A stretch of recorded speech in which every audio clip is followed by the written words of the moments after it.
Demain s'ouvre la semaine de l'emploi des personnes handicapées, une semaine européenne. En France, 150 actions seront organisées pour mettre en relation de potentiels employeurs et employés.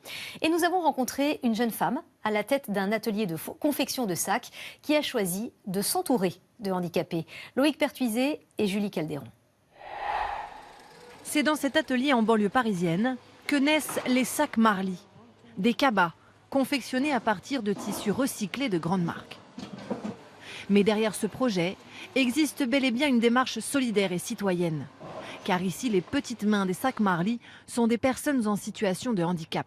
Comme Manuel, il a travaillé 35 ans comme carrossier dans l'automobile jusqu'à ce fameux jour d'octobre 2010. J'ai fait un AVC, je suis resté 5 semaines dans le coma et puis j'ai dû apprendre à tout, à marcher, à compter, à lire et puis on m'a trouvé cet endroit-là, je ne savais même pas que ça existait. Et puis voilà, je me plais.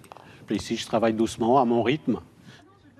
Manuel est en charge des anses des sacs faites à partir de chaînes réalisées par un artisan français.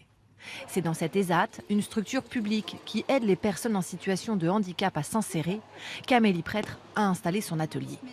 Il y a 1 an et demi, la jeune créatrice rencontre dans un hôpital une personne handicapée avec qui elle discute de son projet de sac recyclé 100% français. De là est née la dimension humaine qu'elle souhaite donner à sa marque. De A à Z, notre produit il est pensé pour travailler avec des personnes en situation de handicap. Et ça, c'est fondamental en fait. Aujourd'hui en France, la situation du handicap au travail a évolué.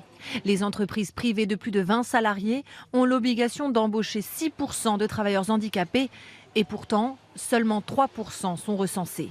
Il reste donc encore du chemin à parcourir car leur taux de chômage reste très élevé, 19%, 2 fois supérieur à la moyenne nationale. Plus d'1 million de personnes handicapées